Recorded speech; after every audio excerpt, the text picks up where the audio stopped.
আসসালামু আলাইকুম আরহামাতুল্লাহ। আশা করি তোমরা সবাই ভালো আছো। তোমরা যারা ষষ্ঠ শ্রেণীতে রয়েছো, তোমাদের যে কৃষি শিক্ষা বই এসছে, তো এই কৃষি শিক্ষা বইয়ে তোমাদের তৃতীয় অধ্যায় যেটি হচ্ছে কৃষি উপকরণ, তৃতীয় অধ্যায় আমাদের যে পাঠ্য বইয়ে তোমরা একটু লক্ষ্য করো, শূন্য স্থান, তারপর হচ্ছে ডান পাশে বাম পাশে হচ্ছে মিলকরণ বর্ণনামূলক প্রশ্ন, একই সাথে হচ্ছে তোমাদের যে বহু নির্বাচনী প্রশ্নগুলো অর্থাৎ এমসিকিউ, সেগুলো হচ্ছে সমাধান করব। এই অধ্যায়ে তোমাদের এর আগের আমরা ক্লাসে আলোচনা করছিলাম পাঠ্য বইয়ে যে তোমাদের সৃজনশীল প্রশ্ন অর্থাৎ দুইটা যে সৃজনশীল প্রশ্ন আছে ক খ গ ঘ সবগুলাই হচ্ছে আমরা সমাধান করছিলাম। তো সেই ভিডিওর লিঙ্ক ডেসক্রিপশন বক্সে দেওয়া থাকবে, তোমরা সেখান থেকে দেখে নিতে পারবা। আজকের এই ক্লাসে আমি তোমাদের হচ্ছে পাঠ্য বইয়ের অনুশীলনীমূলক প্রশ্নগুলো সমাধান করে দিচ্ছি। তো লক্ষ্য করো, তো প্রথমে তোমাদের হচ্ছে শূন্য স্থান। তো প্রথম নাম্বার হচ্ছে উদ্ভিদের ড্যাশ মাধ্যম হলো বীজ অর্থাৎ বংশ বিস্তার। তারপর 2 নাম্বার আধুনিক কৃষি ব্যবস্থায় ড্যাশ অত্যাবশ্যক, সেচ হচ্ছে অত্যাবশ্যক। ইউরিয়া ড্যাশ সার রাসায়নিক সার। তারপর জৈব সার ড্যাশ উর্বরতা বাড়ায়, মাটির উর্বরতা বাড়ায়। এরপরে হচ্ছে বাম পাশের সাথে ডান পাশে হচ্ছে মিলকরণ। তো বাম পাশে কিছু কয়েকটা ওয়ার্ড আছে এবং ডান পাশে কয়েকটা ওয়ার্ড আছে, এগুলো হচ্ছে আমাদের মিলকরণ করতে হবে। প্রথম নাম্বারে টিএসপি সার হচ্ছে ফসফরাস। তারপর 2 নাম্বার ভূগর্ভস্থ সেচ হচ্ছে নলকূপ। 3 নাম্বার বীজ উদ্ভিদের প্রধান মাধ্যম বংশবিস্তার। 4 নাম্বার হচ্ছে মাটি গঠনে বেশি থাকে খনিজ পদার্থ। 5 নাম্বার হচ্ছে কৃষিতাত্ত্বিক বীজ মিষ্টি আলু হচ্ছে লতা। এরপর তোমাদের হচ্ছে সংক্ষিপ্ত প্রশ্ন। প্রথম নাম্বার সংক্ষিপ্ত প্রশ্ন, বেলে মাটিতে কি কি ফসল চাষ করা যায়? তোমরা উত্তরটা এরকমভাবে লিখবা, মোটা কোনাযুক্ত বেলে মাটিতে ফসল চাষ করা যায় না, তবে বেলে মাটিতে প্রচুর কম্পোস্ট গোবর ও সবুজ সার প্রয়োগ করে চীনা কাউন ফুটি আলু তরমুজ ইত্যাদি চাষ করা সম্ভব। এরপরে 2 নাম্বার সংক্ষিপ্ত প্রশ্ন, বীজের গুণাবলী কি কি? আমরা উত্তরে এরকমভাবে লিখব, বীজের গুণাবলী নিচে সংক্ষেপে তুলে ধরা হলো, কয়েকটা স্টেপে আমরা লিখব। তো প্রথম নাম্বার স্টেপ, বীজ বিশুদ্ধতা বজায় থাকবে। তারপর বীজের জাত বিশুদ্ধতা বজায় থাকবে। বীজের গোছানো হার কমপক্ষে 70 থেকে 80% হবে। বীজ তেজস্বী হবে। পরিমিত মাত্রায় বীজের আর্দ্রতা থাকবে। বীজের নির্দিষ্ট সুপ্তকাল থাকবে। বীজ পোকা ও রোগমুক্ত এবং পরিপোক হবে। এরপর হচ্ছে 3 নম্বর প্রশ্ন, কিভাবে বীজের জাত বিশুদ্ধতা রক্ষা করা যায়? ফসলের কাঙ্ক্ষিত ফলন পেতে বীজের জাত বিশুদ্ধতা অন্তত জরুরি। কোনো বীজের নমুনায় একই ফসলের অন্য বীজের বীজ থাকলে বীজের জাত বিশুদ্ধতা নষ্ট হয়।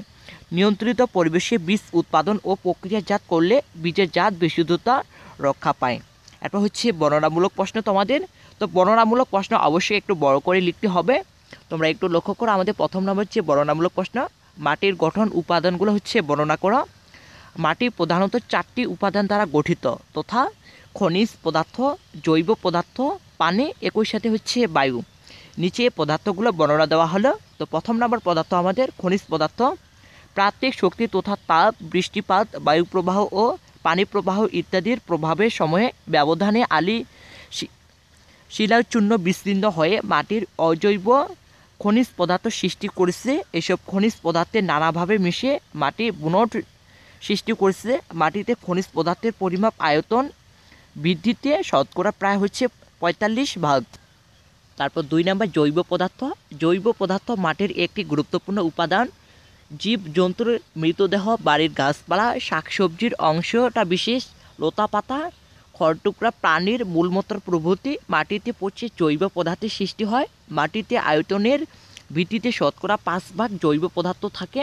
তারপর 3 নাম্বার হচ্ছে পানি। মাটির একটি অতি গুরুত্বপূর্ণ উপাদান হলো পানি।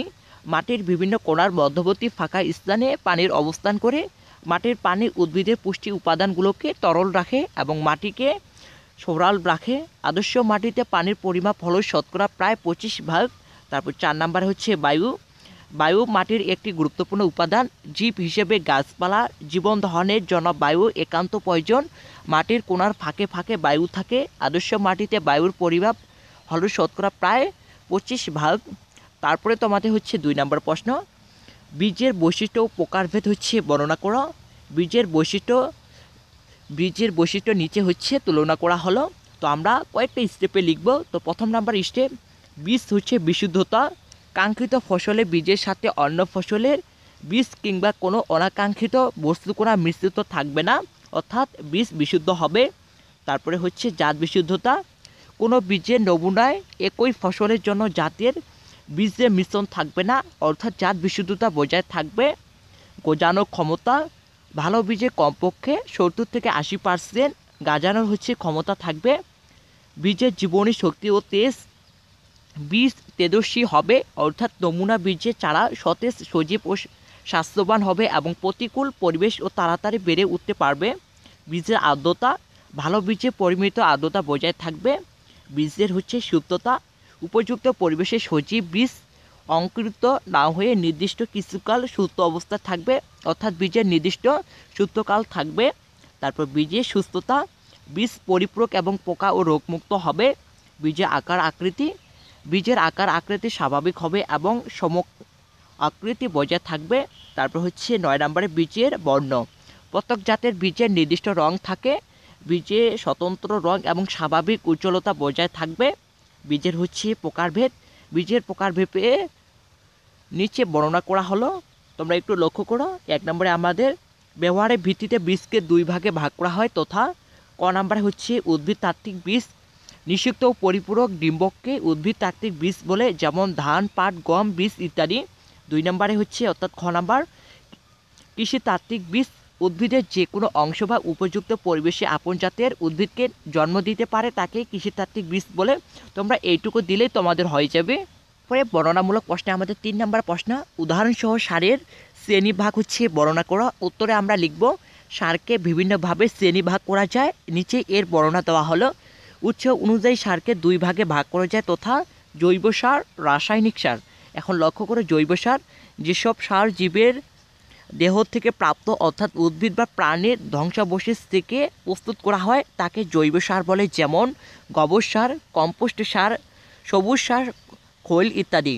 গাছের প্রয়োজনীয় প্রায় সব খাদ্য উপাদান জৈব সার থাকে।